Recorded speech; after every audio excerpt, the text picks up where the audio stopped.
Strange World is Disney's latest attempt to capture people's hearts. They started 2022 weak with their mommy issues box office bomb turning red and ended it unsurprisingly weaker with their daddy issues flick. Their newest entry is a basic tale with shallow conflicts told by uninteresting characters in a vapid setting. Hi, my name is Pat and today I'm gonna take a look at Strange World.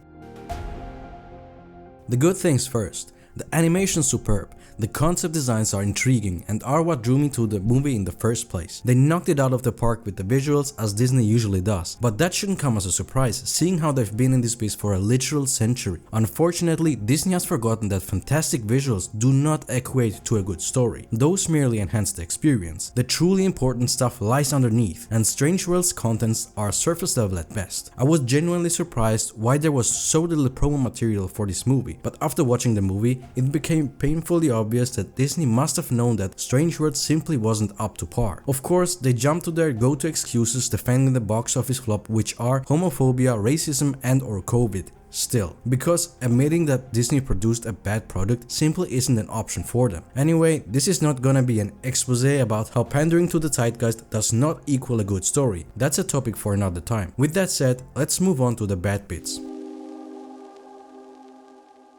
Conflicts drive a story, period. Within the first 10 minutes of the movie, a conflict is introduced. The key issue here is it doesn't set it up. This crew has been training since they were a baby to do one thing. And that one thing is to walk with me beyond that horizon. But did you ever bother to even ask the crew if that's what they really wanted? Oh, they're not really talking about the crew. Additionally, later on, they destroy it. Not resolve it, destroy it. But I'm getting ahead of myself. I was under the impression that climbing the peaks and reaching the unknown lands beyond was the goal of the expedition. Yet, it turns out it wasn't. Our crew didn't come all this way just to get distracted by some sparkly plants. Yes, Dad, but our crew did come out here to make a discovery that could change Avalonia. We never find out what the expedition's actual mission or order was. Finding those plants was clearly a coincidence that solved whatever unknown problem the village may have had, if at all. We actually don't know because the movie never gives us an explanation. The movie lacks a proper setup. The first conflict sets up that the son and the father don't see eye to eye regarding different matters. Jaeger wants to reach the unknown lands beyond the peaks. Searcher doesn't. Searcher's betrayal comes out of the blue and makes no sense. Does he dislike exploring? And if so, why does he accompany Jaeger in the first place then? The movie forces a rushed conflict out of the gates onto the viewer, blatantly stating the movie's theme, which revolves around generational conflict, parental expectations, and the child's incapability to fulfill them. The movie should have spent more time introducing the characters and, more importantly, their different interests to build a proper foundation for the conflict. This early in the movie, the audience is not yet invested in the characters, and with that, their conflicts and struggles. And that never changes. Remember when I said the movie destroys the own conflict? It does so by having the mother be alive. Penelope's dead. Dead? No, she's not dead. She's 60 and works out 5 days a week. Mid-movie, the two-person conflict morphs into an actual three-people conflict. But the movie simply ignores that. A massively important factor, the mother, is simply introduced and then ignored for simplicity's sake. Because the movie started with a perceived dead character, Search's motivation to accompany his father could be largely ignored. It could be safely assumed that Jaeger is Search's only immediate family, hence the reason why he accompanies him in the first place. But once it's revealed the mother is still alive and well, it opens up a can of worms that has you questioning the entire backstory of these characters. Questions like, how good or bad was Jaeger's relationship with his wife? Does the mother resent Searcher for abandoning Jaeger in the mountains? If Searcher did not want to be an explorer or disliked it so much, why did he go exploring with his father in the first place, rather than stay with his mother? What is the grandmother's and the grandson's relationship like? There are a lot more questions, but you get the point. Just because you don't address important questions in a story doesn't mean their importance decreases. The mother being alive just doesn't seem like a well thought out plot point at all, besides being a terrible gag at the end.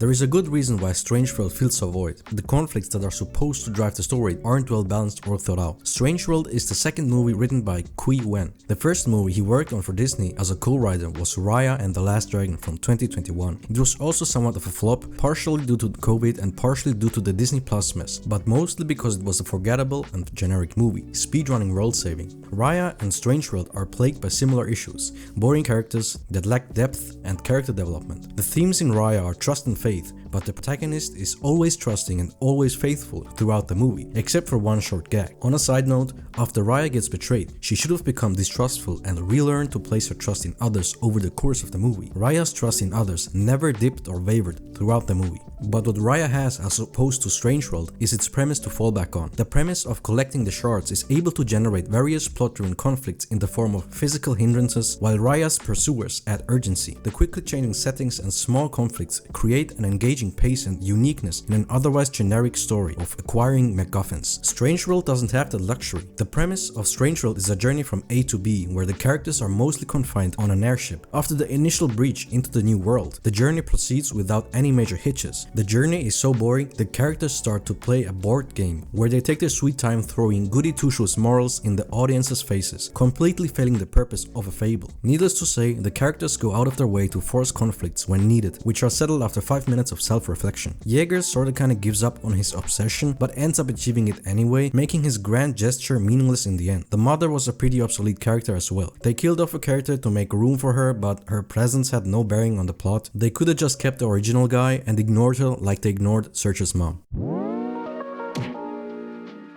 There are 3 major things that need to be addressed in the movie: the beginning, the middle, and the end. So let's get started.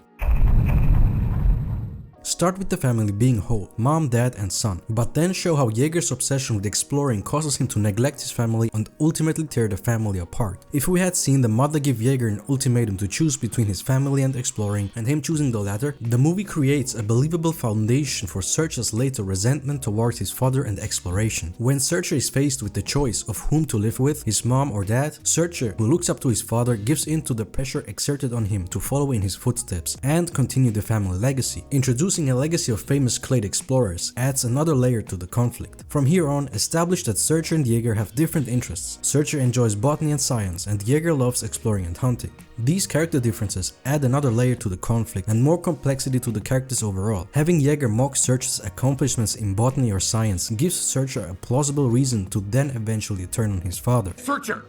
We're explorers, not gardeners. I hope you can see where I'm going with this. A conflict should have layers like an onion instead of just being "I hate you now." It says so in the script. Only by carefully constructing a complex conflict it becomes interesting to watch as it unravels throughout the movie and is satisfyingly resolved at the end.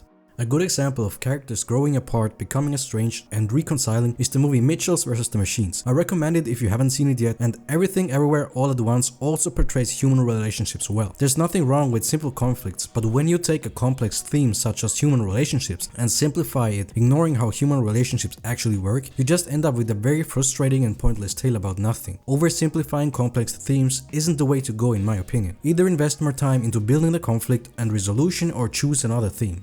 The last ingredient for the beginning is an inciting incident, some form of urgent peril threatening the village. Imagine Jaeger volunteering to lead an expedition to find a solution, and instead of trying to help the village, Jaeger prioritizes his own ambition, which is reaching the land beyond the peaks at the expense of the crew. It's not far off from what the movie did, but it provides a much needed explanation. After finding the plans, Jaeger insists on pressing on, as we saw in the movie. Once Searcher catches on to what his father is aiming for, the bottled up resentment comes pouring out. This still leads to the falling out the movie started with, but gives the character an actual reason to have a conflict.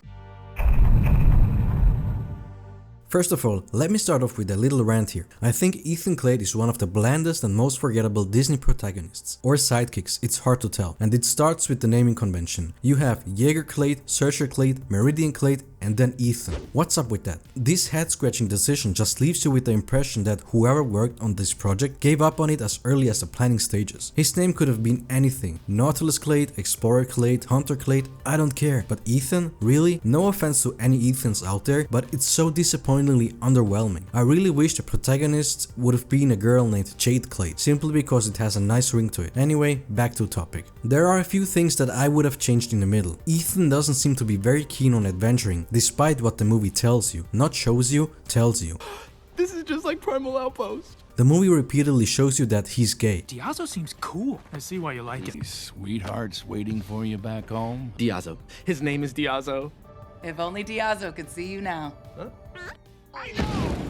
You know, I got it. I got the concept. But his sexuality is an utterly inconsequential aspect of the lackluster story. They might as well have just called him Gay Clade. Be done with it and focus on more important things like conflicts and characters. Moving on, when Callista came to ask Searcher to join the expedition, he should have declined and insisted on solving the problem with science in the lab. This response would have emphasized the different ideals Yeager and Searcher held. Searcher's reason for declining to join the expedition should be purely out of spite because his father's expedition still led to the discovery of the plants that saved the village. Of course, the son stows away and then the father chases after the airship. The airship crashes in the strange world before Searcher can catch up, and it's Ethan who gets split from the group rather than Searcher. This is important because what we got was Yeager and Searcher reconciling a non-existent conflict. Yeager never returned because he couldn't. Yay.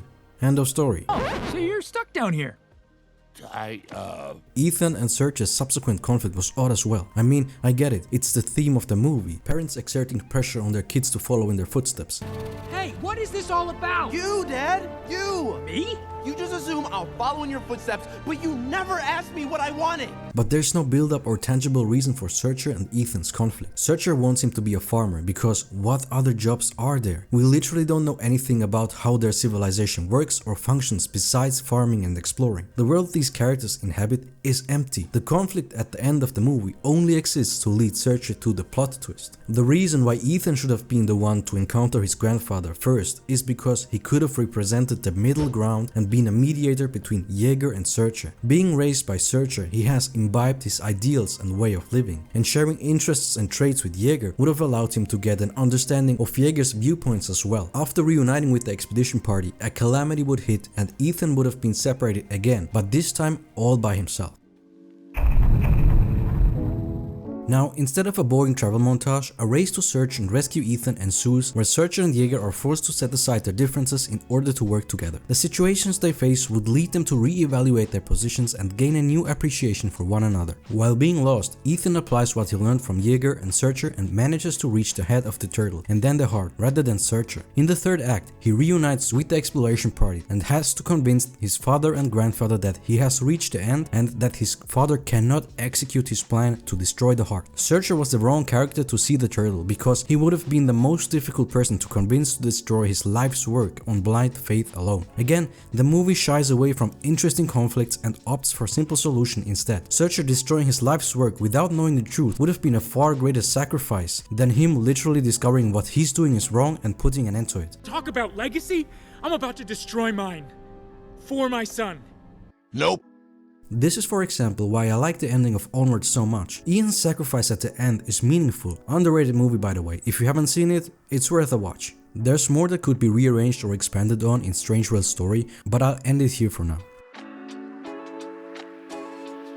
If you're wondering why I do these kind of rewrites, it's mostly just a mental exercise to improve my own storytelling abilities based on what I perceive to be subpar elements of a story and how and what I would change to improve them. In this case, starting with a proper setup to build up a decent conflict that also creates tangible resentment that's actually worth resolving. Anyway, these are my thoughts regarding the movie. I think this franchise had the potential to be made into a Disney Plus series where the family ventures out to explore the uncharted seas and tries to find the edge of the world, but alas, the movie sucked. Therefore, even if Disney decided to go that route now, it'd be difficult to regain people's interest because you do not get a second chance at first impressions. I had high hopes for this movie. I was excited to get a new adventure movie, something in the vein of Atlantis, Treasure Planet, Road to El Dorado, or Sinbad.